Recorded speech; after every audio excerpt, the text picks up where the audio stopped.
stavolta parliamo del mio paese. Il mio paese è bello, è rigoglioso, è una cosa proprio gioiosa, che te la vai da lontano è bella, te la vai da vicino è più bella ancora. Tutte le volte che lo vai che si da vicino e da lontano, sono sempre sviluppato, lo vai. Il mio paese tan sembric, e tanta terra con un degno lombric. Il mio paese. Sono il ciresi e tante gozzette, ma le neanche net. Oh no, è pieno di froli e merdimoli, ma le neanche stagnoli.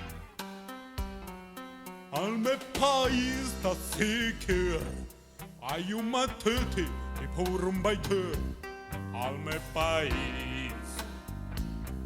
Sono gli arcicciocchi, gli armugnac, il vindocchi, gli amlonzechi, i martelletti, i caretti, cui fil frette e un bestama quando roba che è. Ma neanche amiche sono abituati lì, anche baccito ne. E neanche mia amici sono baccito neanche loro. Ah, che paese! Sono un po' capita, tu da Catania, Crotone o Taranto.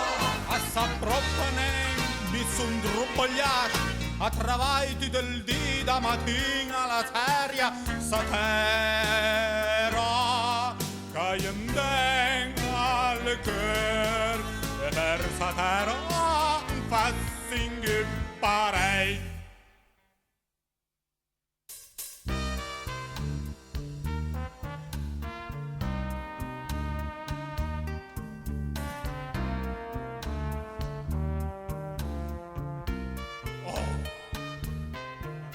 Maluba, sono spiegato stavolta.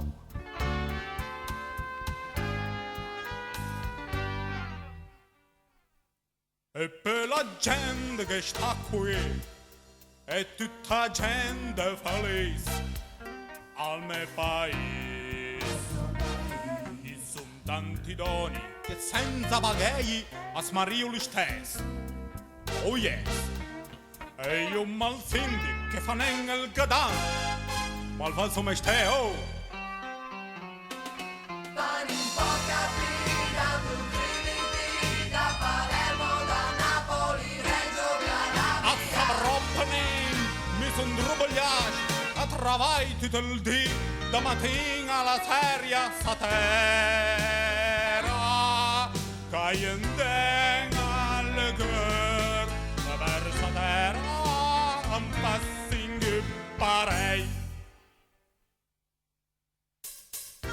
Oh, allora, adesso che io esplicavi come è il mio paese, vi potrei anche spiegare la strada per venire su, a voi la nostra festa, che è tanto bella, a Sant'Ana, che è ben subito dopo quando che vendo le ciresi, che vanno a cogliere tutto il dì, insieme agli alberi, e poi le vendo nel paese. Arrivando da Nast è le bombe facili perché basta pigliare la strada principale che arriva su, si fanno delle curve, una dritta, una alla manga e si arriva fino in paese, vanno alla piazza principale che vanno a vendere il ciresi, di solito è da gente che parla di scorrere, no? Poi aspetta un momento, se uno arriva da cielo nel mondo, scusami ma un po' spiego un pochettino dall'enfasi, e allora... Dunque dicevamo, no, che se uno arriva da cielo nel mondo e si trova... Dunque lì stai attento perché corro i rally e allora gli sono mag di terunasche e passo con delle macchine come di... Asmio proprio di diavolette, ne? E è una roba che mi corro sempre da drera insieme al melegnano che... E i segni... Oh...